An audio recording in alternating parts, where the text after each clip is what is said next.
actually influence them, right? So what are the things that we can do to influence YouTube's recommendation system so that we can maximize our return on investment on the platform? Sound good? Cool. So before we do that, I wanted to test our knowledge, see where we're at in terms of what we actually know about the algorithm, and see maybe where we have some misconceptions about how it works and how it doesn't work, and so on and so forth. And so to do that, I'd like you to all, have you all connected to the Wi-Fi? Okay, we're going to play a little game. So take out your phones. I'd like you to scan the QR code. I don't know if this one is going to work, but the team is going to be getting another version on the screen. Okay, there we go. It's very short. So everyone, get out your phone, scan the QR code. It should prompt you to add your name, so make sure you add your name. We're going to be giving out gifts to the top 2 or top 3 people who get the most answers right. And timing also matters, so you want to answer as quickly as possible. And we like to see how much you actually know about the platform.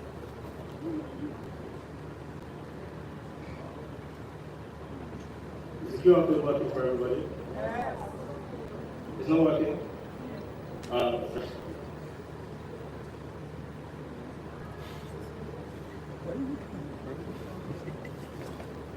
This is what it's showing. Let me check my notes. I don't know. I don't see this.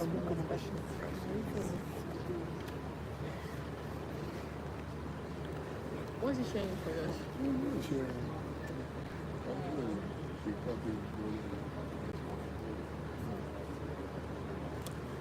How are we doing? Is everybody joined? Oh. No, it's not working.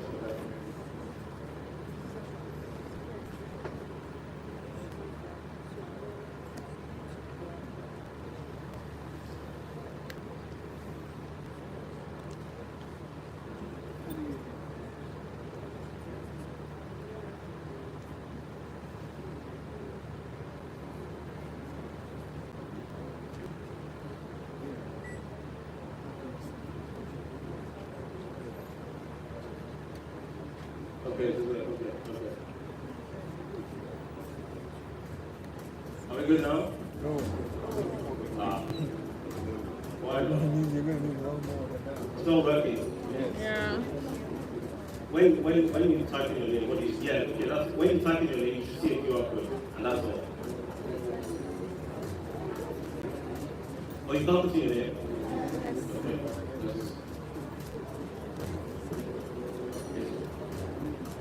Is that like to your name now?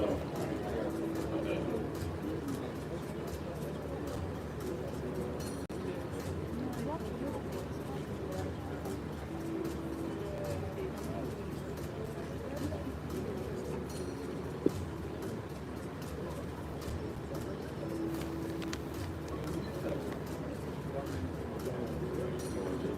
Yes, no. Yes, no. Yeah, that's what to secondary school.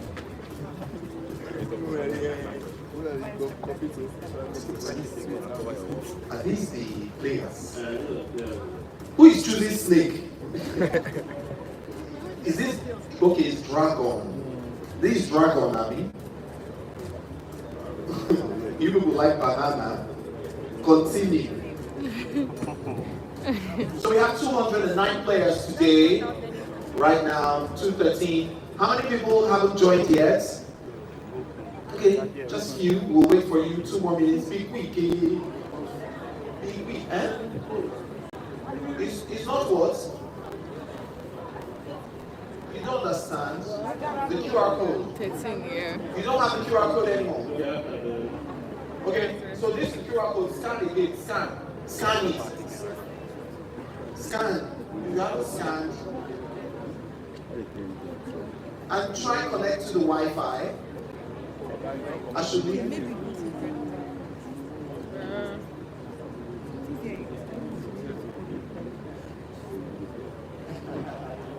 I tried that, their Wi-Fi. Have you all scanned it? DJ Anga on the beat. I tried the Wi-Fi stuff. Okay. There is a use code. Is that code necessary? Will they use that code for anything? The code at the top? Well, they can use that instead. If you don't use the QR code, you can use that. Okay, if you don't use the QR code, you can use that code. You know, we have 226, okay, 235 players now. They're ready. If you haven't joined, let me see. Okay, so less people now. That's good. So just 4 more people in the room. If you don't join at this point now, just know that Wi-Fi, Nigeria, everything has gotten to you. Why you want the QR again? Let's start. Okay, 247, 248, 250, let's go. No, all right. Scan the code, then you tap. Go to your browser where you scan the code. Where is the code?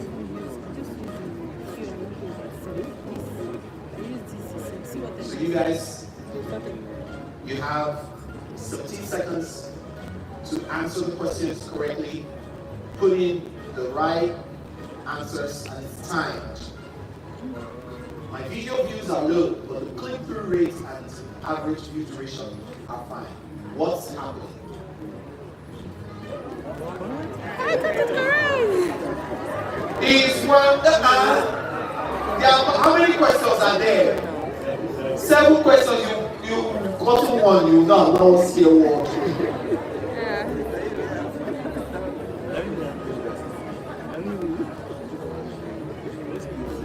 Okay. So we have people who are leading the board right now. 22nd place. Huh? Whiskey's babe, can we see you? Can Whiskey's babe come forward? All right, next question.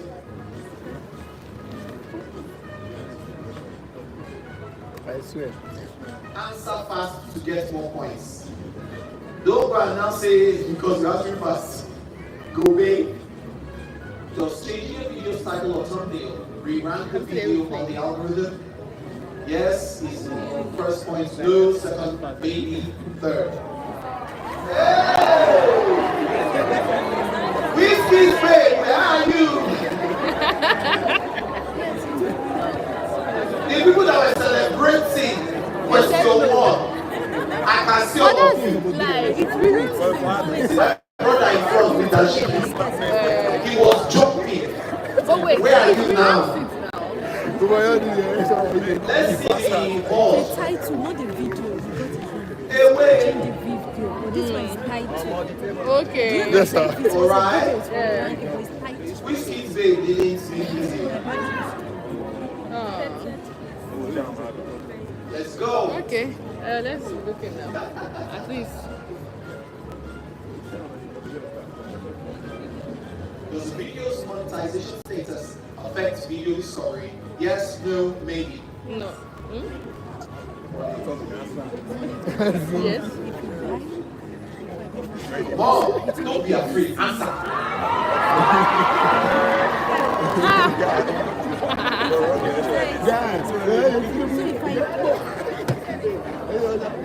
Alright.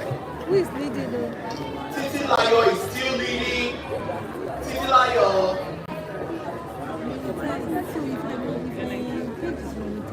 These are all interesting questions. If one of my videos underperforms, is that going to hurt my channel? Yes, no, maybe. No time for people, just click them. No. I got it. I don't know.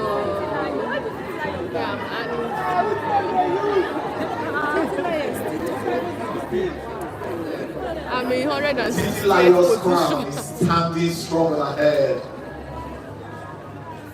Okay.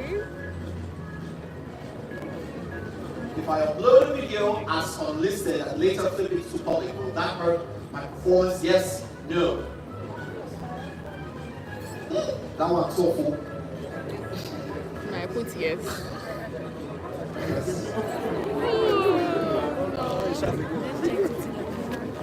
See, let me tell you the hack. Anything that will make YouTube look wicked, that's your answer. Titi Lion, hello, babe. Stacia Mara, wow. I'm rooting for you, Titi Lion, don't worry. Amara, so I'm rooting for you. There are going to be like 10 or 15 winners today, so we're all winners. It's better to post, is it better to post videos early in the day or later at night? The people have already subscribed to your channel. Doesn't matter, yes. I would have missed that one, I promise you. I will miss that. So it's still these same people. Yeah.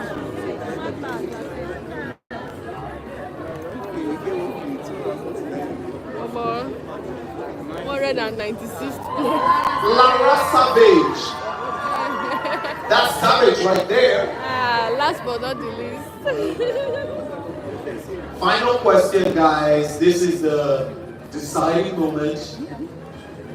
If I take a break from uploading, will that hurt my channel performance?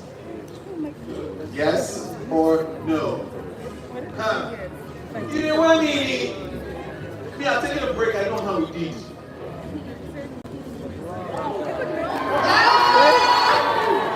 I knew it! But that's it. No, my you have to subscribe. They love you. So when you come back, they will love to watch you. Hey! Round of applause for Stacia Mara. Round of applause. Round of applause for Oasis, for Lupe, Mr. Tosin, and Titi Lion.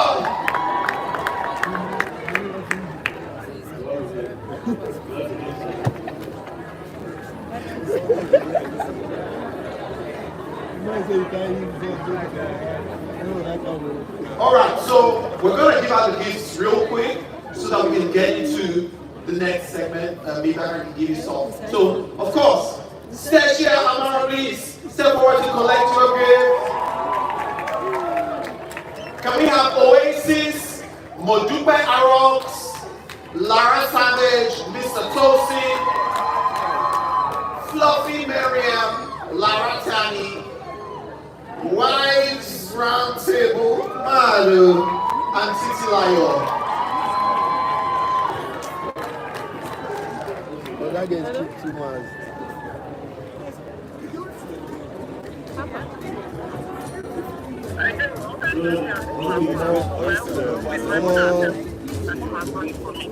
Okay, I'm at a YouTube show now. And I'm using my phone to do live video. Wait, I'm at a YouTube where's your event name? and I'm using my phone to do live. Oasis. All right. Lara Savage. Mr. Tosin. Yes. Modupe. Congratulations. Titi Lion. Oh, our queen. Wait, let me first give you two. Make sure Fluffy Miriam. Who is Fluffy Miriam? Okay, you've got it. Lara Tani. All right. Wise Roundtable. Wait, who is? Okay, there are two Titi Lions. Which Titi Lion has the birthday cake? Hey, wait. Where's your phone? Bring it. Because she is Titi Lion with a birthday. Let me see. 5,005. Yeah, that's you. Congratulations. What's the next? I think it's the final one. Okay. What is the next thing? I can't see. But I think we're good. Yeah, we'll check later. Find out. All right, guys. Congratulations. Let's take a group photo. Yeah, I see this guy. Miebaka, how is your winners?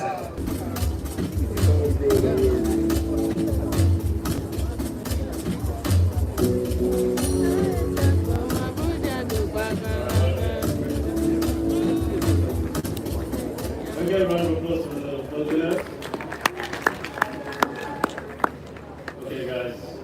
So actually, I feel like quite a few, you guys got quite a few of those questions correct. But before we actually get into the presentation, I'm curious to know if you hear from the last one. So what was the last question? You can take a break. Okay. And I'm sure most people would think that if you take a break, then it would actually affect your It affects, not Sorry? Thumbnail title as well. Okay, so let's talk about those. Let's talk about those two questions. So YouTube actually did a study, right? Because as you can imagine, creators, mental fatigue and like mental health is a big thing right now.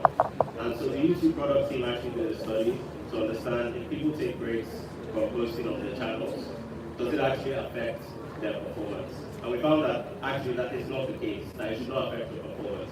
But what can happen, right, is that, think about it, if you're a viewer, if you're like a regular watcher of the YouTube channel, and this is why consistency can become important, right? Because people build a habit around watching your channel. So if I know, for example, that Titi Lyle always posts her videos on Monday at 5 p.m., then I become accustomed to logging on YouTube at that time and watching her content.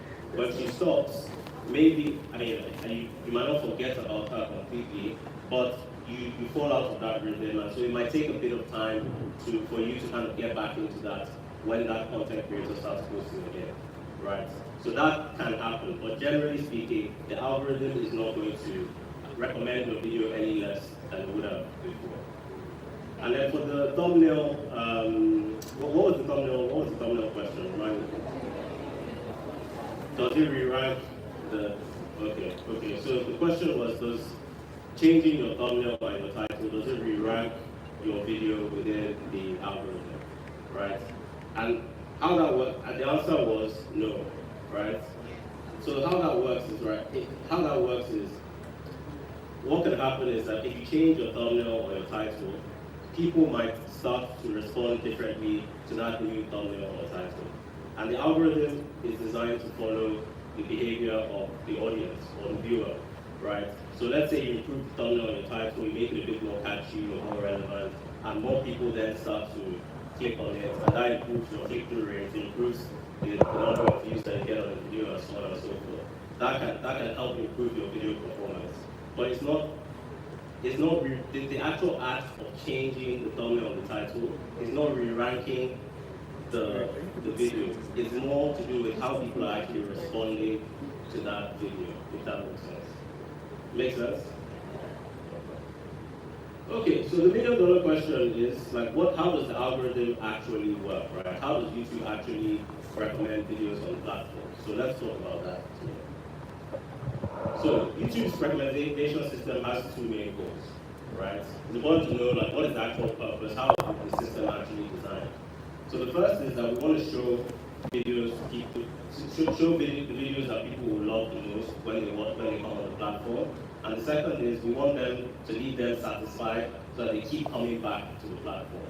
Short and simple. So we just want people to have a good experience and want to show them videos that are most relevant to them and that they will enjoy on the platform. So that's the purpose of the YouTube algorithm. And so as you can imagine, our systems every day, they're learning from a number of different signals. So we look at, okay, what do people watch? What do they not watch? How long are they watching? Where are they watching? When do they watch? Are they liking the videos? Are they sharing them? Are they giving feedback through YouTube surveys and so on and so forth? And we then take that information and use that to personalize the experience of the audience. And so these signals, they might evolve, they might change over time, but again, the goal and the principle still remains the same. The goal is to try and understand the types of videos that people will like on the platform, and that will keep them satisfied so that they keep coming back. So you probably heard that the YouTube algorithm follows the audience, and it's true. And a lot of creators tend to think of YouTube videos as, or the algorithm as pushing out videos or promoting videos to viewers. But actually, I think a better way to think about it is YouTube, the algorithm actually pulling in videos, right, that are personalized to the individual viewer. And over time, each video will have a ranking of the videos and the channels that they watch the most, and then the algorithm will get a better sense for what are the types of videos that they enjoy, and the video and on the same hand, the videos that maybe that they don't enjoy as much as well. So there's three main factors, right, that generally contribute to how the YouTube recommendation system works. And we're going to look at each of them. But if you remember before, we spoke about things that are not within our control, but we also spoke about what are things that we can influence, what are the things that we can directly influence as a creator. I'm more so concerned about what you can directly influence to improve the performance of your videos. So out of these three different factors, so personalization, so what is a user's watch history, what are the videos that they watch, what are their interests, performance. So there will be certain video performance indicators that the YouTube algorithm will look at. So, okay, have people clicked on the video? How appealing do they find it? How engaging do they find the video? Were they satisfied with the video? And then you have external factors. So seasonality, competition on the platform, topic interest, and so on and so forth. So out of these three major factors, which of these do you feel like you have the most control over or the most ability to directly influence as a creator? External factor. The first one? Second one. Someone said the first one. Which one? Okay, can we do any roaming rights? Maybe can someone say what the answer is and why they think that that's the bucket that they can influence the most? I think someone over there said the first one. Okay, that's one. All right, thank you, Miebaka. I think the factor we can control mostly, from what I've seen recently, is performance. So it's a channel I currently manage, and from what I saw, we have now 1,000 comments. The likes are crazy. Views are like in thousands per hour. So what I see is people are making comments. As the channel manager, you're liking, you're engaging the comments. People are saying in the comments that they love it, so they are satisfied. And then what happens is, very funny story, multiple channels are now taking on the same video and they're having crazy views. So it just goes to say that it's well appealing, the video is engaging, and people are satisfied to watch. Thank you for that. Does anyone else have a different opinion? Can I answer? Hi. So I think that you can control the external factors. You can control the topic based on what people are talking about, what is trending. Also, you can look at your competition and what they're doing, and also the seasonality. So right now it is Christmas, and we have Vlogmas, and we have holiday music and all of that. So you can decide to tap into that. So that would be my answer. Thank you. And let's go maybe one more. Okay, so for me, I feel it's like personalization of the watch history, because if you're able to find out what people are watching, like for my niche now, I'm in the fitness niche. So I know that most people don't just go online and say how to do a pull-up. They're probably going online to say how can I lose weight or how can I make a smoothie. So because I know that this is what people are watching, so I go to Google, I try to search for something myself, and then I see recommendations saying that okay, this is what people are searching for, and this is what's probably in their watch history. So I'm using those topics to make my video. So to an extent, I feel like I can personalize my video to suit a viewer, so that you people will find my video for that viewer. So I think it's very simple. Thank you. I think those were all really good answers, so we give a round of applause for them. So really, my answer is that the one that you can most directly influence. So we had a few examples of how your knowledge of some of these things. So I think someone mentioned maybe understanding what your competition is doing, understanding maybe the time of the year and how that. So having that knowledge, right, is good to understand how that can actually impact your videos. But the one that you have the most direct influence over is performance, right?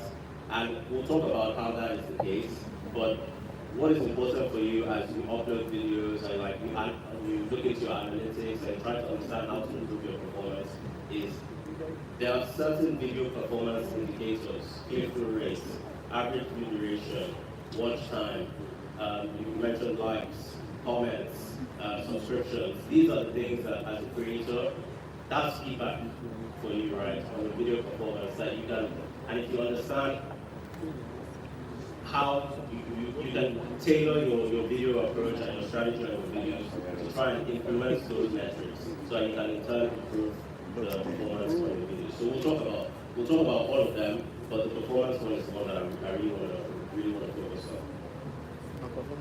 So how does YouTube personalize video recommendations, right? So like we mentioned before, we look at videos that they've watched in the past, but we don't want to just keep showing people the same videos over and over again. So we also want to show them novel videos and videos that they might not necessarily know that they like, but they might be interested in watching. So what the algorithm will do, it will look at, okay, what videos are actually often watched together. So we'll say, okay, watchers of video A also tend to watch video B, and so on and so forth. And then we also just try to understand, okay, how much of a channel or a particular topic do they tend to watch? So like we said before, everyone, I'm sure all of us here will have, we might not know it, but we'll have a ranking of channels that we tend to watch more regularly than not. So the algorithm will take that into consideration to then understand, okay, should I recommend more of this particular channel or more channels similar to this as well? So that's personalization. But it's important to remember that people's interests change over time, right? Especially as a creator, it's like what you're making now, your audience 10 years from now, even 5 years from now might look very different. So it's important to keep up with, okay, what are their interests? Keep getting feedback from them, and how those interests evolving over time. So I don't know if you have any gaming fans in here, but this is just like an example of how trends can change over a 5-year period. So you can see how, I think it was maybe 2015, 2016, a lot of people were like searching for Minecraft on YouTube, and then you saw over time like people there started to look at like search for Roblox, and then in 2017, Fortnite just took off, right?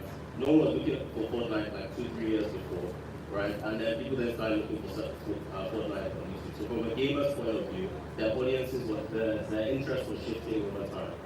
Using a personal example, I think in 2016, I was watching more like The Breakfast Club, which is like an American entertainment podcast show. That was probably like the biggest music show on YouTube at the time. But now I'm watching more. I'm watching Forty, I'm watching Tyler I Know, I'm watching Anga. And obviously, maybe I'm a bit biased because I actually work with those creators, but I'm actually genuinely interested in that type of content, right? And so it's just important to understand, okay, as you're creating your YouTube strategy, understanding that people's interests will change over time. And so what does that mean? Keep experimenting, right? It's always a test, it's an iterative process. It's test and learn, test and learn, test and learn. Keep experimenting. I like to say actually for every 10 videos, maybe one should just be testing something different. So 10% of your videos, try something different, try a new format. Ask your audience for feedback. Use the community tab. Ask them, use pinned comments, ask them what they thought. Do research. There's tools like Google Trends, right, that will allow you to see some of like the graphs that you just saw before. So just keep on experimenting, never stay still. Just as you evolve, your audience will evolve as well. Okay, so remember I said that I really want to focus on performance, but let's talk a little bit about the external factors. So topic interest, competition, and seasonality. So it's important to just know that, for example, some topics naturally have a larger audience than others, right? So look, in the context of sports, football, this might even be outdated, but football is probably the most popular sport in the world right now. So naturally, if you're making videos about football, right, you have a wider pool of audience potentially to reach than someone who's making videos about cricket and golf and so on and so forth. Again, the question that will typically come after that is to say, okay, then maybe should I maybe gamify and maybe try and maybe do videos about a particular. No, the point is make videos and make your channel about the topic that truly resonates with you. Really focus on nurturing your community. But again, this is just to give you a context and understanding of how some of these external factors can impact potential interest in the topic that we're talking about. The second thing is competition, right? So we saw, I think one of the questions before was about, what was it? Okay, if your click-through rate and your views are both, something like if your channel is doing well, but the click-through rate is not quite well. I can't remember what it was, but it was basically trying to communicate that sometimes your video is doing well, right? It's actually performing well, but you're not uploading onto YouTube in a vacuum, right? People, if I'm going onto YouTube, you can imagine you go into your home feed. I think it's always worth, I mean, obviously we're all creators here, but it's always, we're also viewers as well, we're also consumers of content. So you go onto YouTube, you go into your home feed, there's so many different numbers, there's so many different options, right? So you're not posting in a vacuum. And so competition, when someone comes onto the platform, they're having to make an active decision whether to click on your video or to click on someone else's. So sometimes you might do everything you can, but unfortunately, there's just so much competition on the platform that might be impacting your performance. And finally, seasonality. So someone touched on it before. During COVID, as you can imagine, more people were sick, more people had more time to watch YouTube. So we saw a significant increase in views on YouTube. Sometimes, again, it's important to know your audience, right? So, for example, maybe if you appeal to people who go to school, you'll probably see that during the summer months, they're watching videos more frequently, and then when they go back to school, that might change. So really understanding your audience and how some of these trends might impact how your video might be seen is important. Another example is maybe, let's say if you're a cooking channel, you make videos about food recipes, you might see that actually maybe doing a video about how to bake Christmas cakes, that you might want to post that more around Christmas time to take advantage of more people who might be searching for that particular topic. And then the great thing about YouTube is that could actually live on, right, as evergreen content. And you know that every Christmas you might get more views around that video because people are looking for that particular topic. Okay, so just to recap, in terms of when we're thinking about external factors that might impact our video performance, YouTube is recommending videos based on, your video might be surfaced based on how broadly appealing the topic is, how other videos are performing, and seasonal fluctuations. Okay, so how does our system actually look at video performance, right? So I'd like to, again, always think about it from the point of view of the viewer, right? And how they might experience watching your video. So YouTube wants to understand how appealing is this particular video to a given person.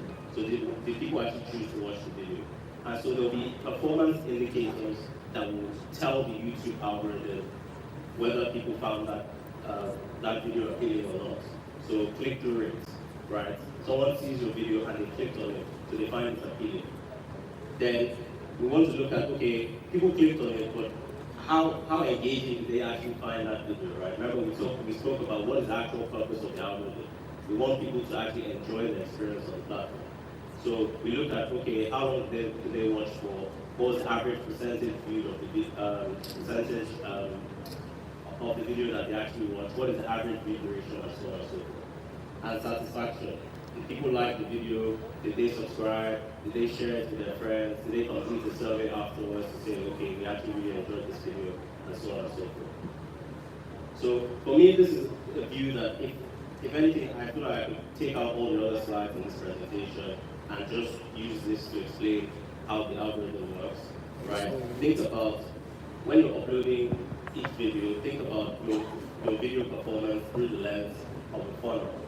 And think about it from the viewer experience. You post on the platform, right? Someone's looking, okay. So actually, let's start at the top. When you talk about appeal, right? And you post a video, what is the thing about things that you can directly influence? What is the thing that you can influence or change on your video to impact the click-through rate on the videos?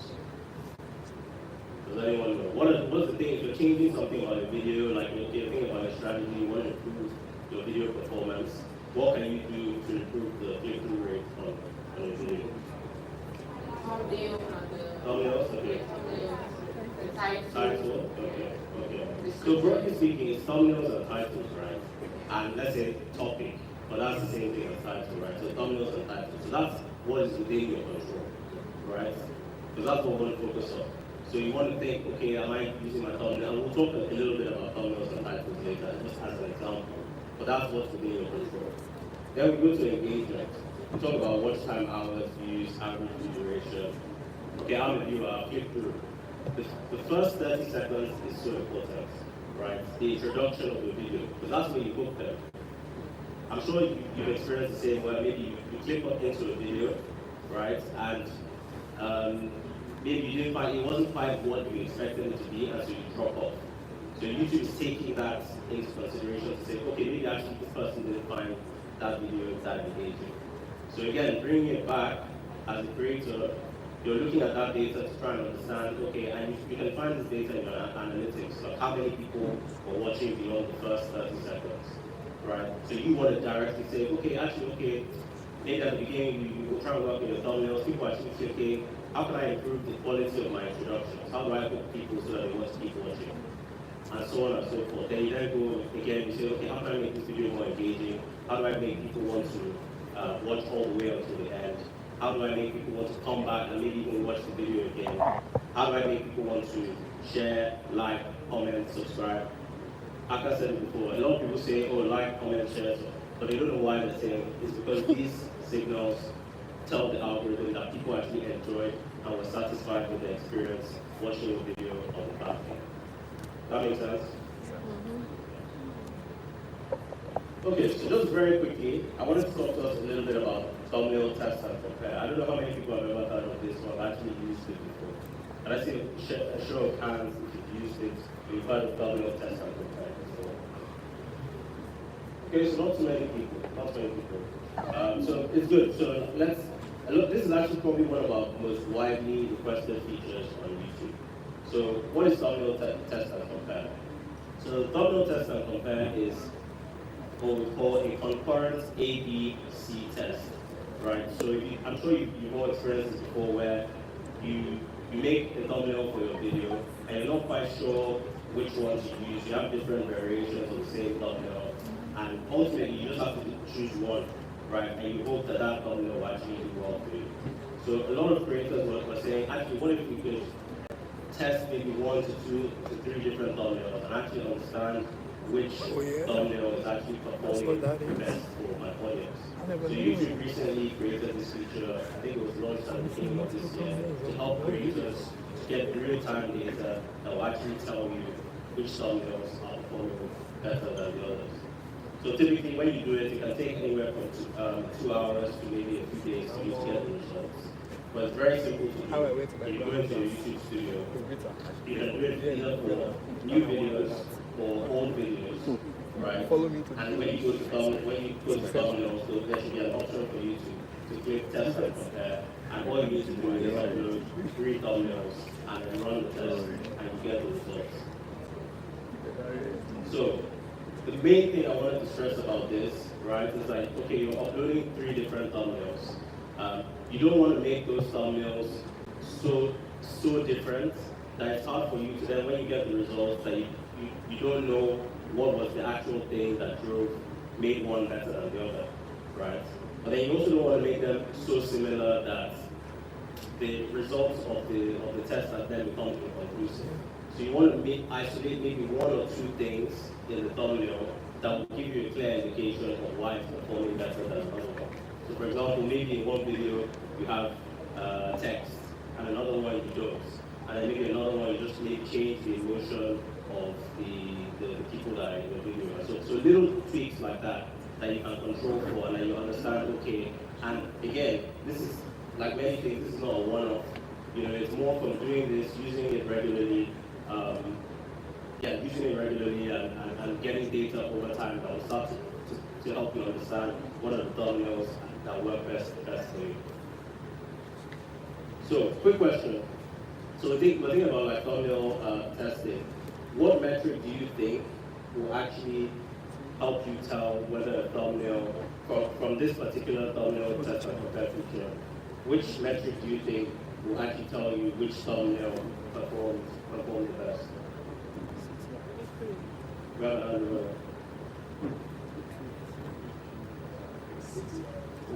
CTR, click through it. Okay, he said the same thing. So click through it, right? Retention name is long ago. Okay, the retention of those that clicked on it. Yeah, that was a good answer. So again, and click through rate is not a bad answer either. That's what I would intuitively think, right? But what we actually look at, when you test it, you'll see, it will show you the winning thumbnail is based on what is the thumbnail that drove the most watch time, right? And really, it's because it goes back to what we said before, right? You just don't want people to click on your video and that's it, right? We want the signal that we want of a high quality viewer that has clicked on your video is did they actually watch as much of the video as possible. So the team has decided that actually watch time is a better indicator of the thumbnail test and compare test than click-through. Okay, so just to conclude, the last thing I'll say is that analytics is your friend. Analytics is your friend. How many people actually actively use their YouTube studio and go into the analytics and so on and so forth?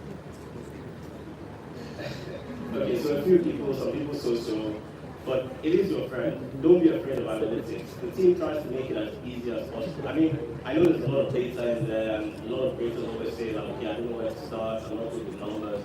But again, that's why I said, going back to the funnel that I showed before, simplify it. Think about what are the metrics that actually reflect the experience of the viewer and that will directly contribute towards the YouTube recommendation system. Click-through rates, average view duration, watch time, comments, likes, and so on and so forth. And when you go into analytics, just think about it very logically, right? So you look at the data, you see, okay, maybe which format is helping me to attract more new viewers, or which topic is attracting more returning viewers, right? So you observe that, and then you say, okay, actually I realize that this topic is attracting a lot of returning viewers, and so the action that you then take is maybe I should create more of this content, maybe I should make this into a series, and so on and so forth. Or maybe you see on a particular video that when you use a call to action in your video, that usually contributes to more people subscribing to that video. So that one is more of a simple change, right? You say, okay, I'm going to do more of that, so I can influence those metrics, the metrics that matter the most. So just to recap, if you take anything away from this presentation, is that the algorithm follows the audience, right? Always think from the perspective of your audience, the viewer, as a real person and how they experience the platform. The YouTube recommendation system is really focused on how do we maximize viewer satisfaction on the platform. Always keep experimenting, use YouTube analytics, understand what the data is telling you, test, and learn. And generally speaking, understand that over the course of the year, sometimes performance might be impacted by things that are outside of your control. So expect fluctuations in your performance, expect seasonality to impact your performance. But the goal is just to keep testing, keep learning, keep trying, and try and focus on the things that you can influence the most. So that's the end of my presentation. Thank you.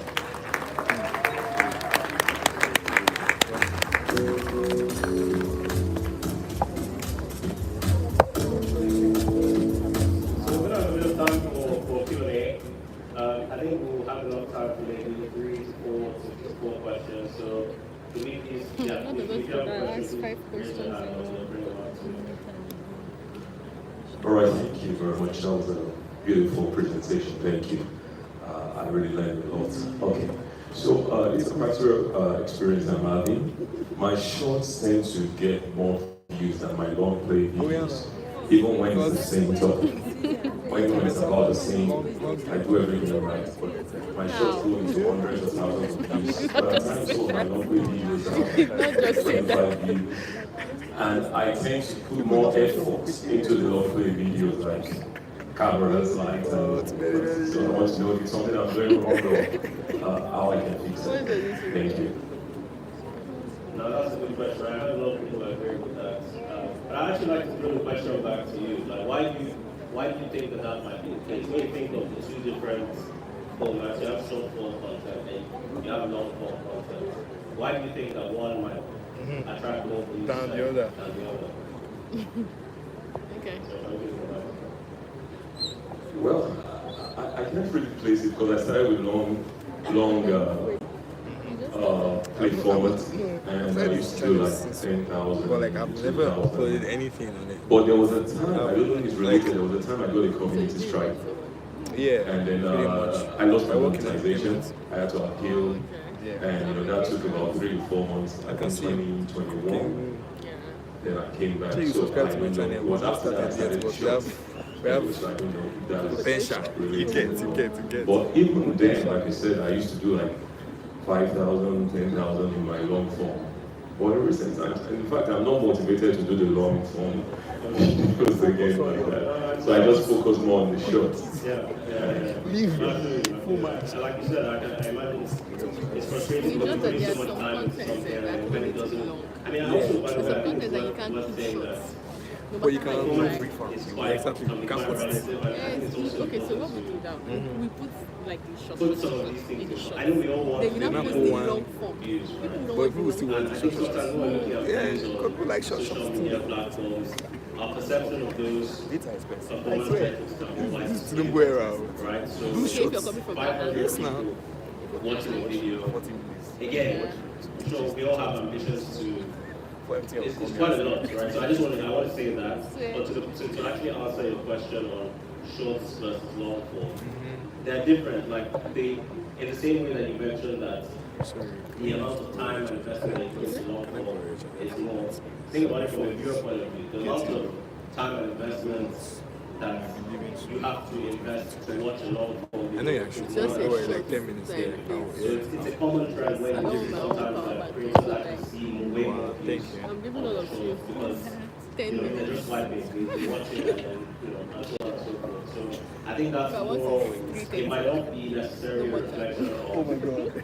Because I'm it not could be buying to the extent that maybe the quality of the show is actually better. I don't know, like the editing,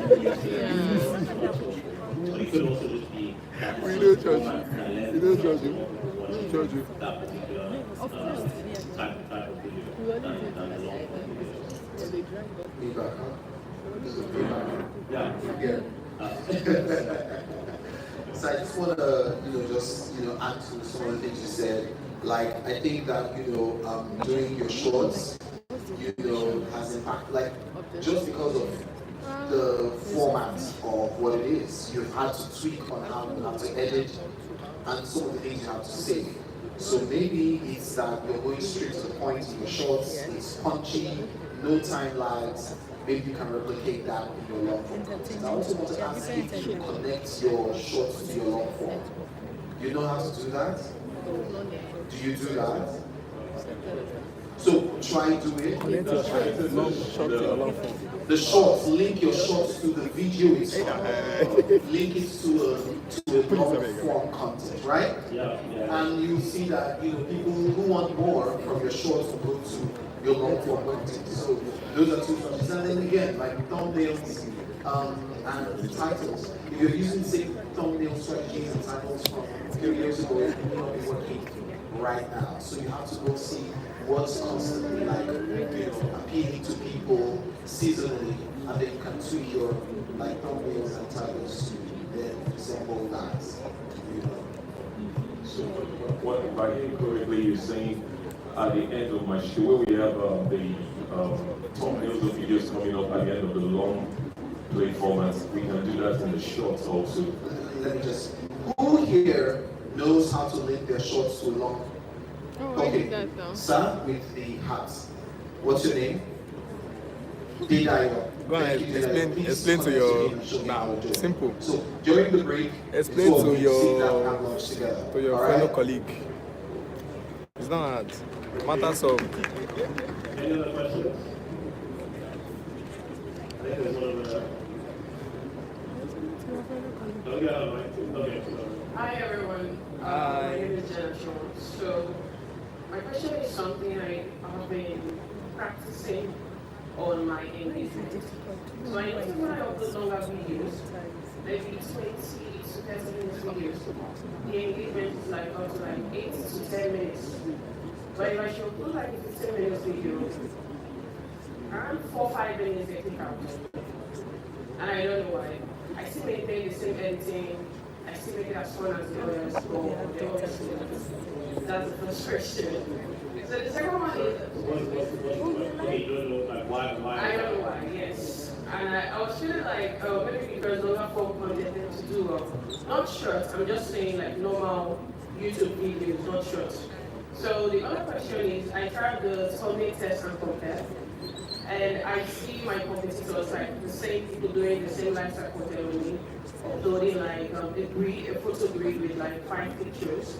Anytime I try it for myself, it just doesn't work. I tend to click on the one that has like 4 pictures more than the one that has like 5 or 6 pictures, like a photo grid all in one.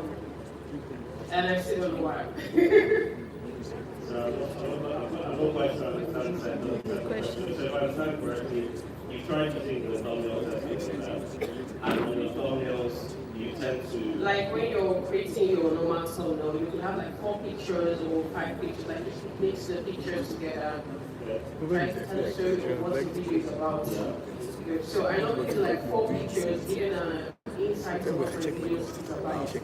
But I see other creators that do like 5, 6 pictures in one. And the video always do well.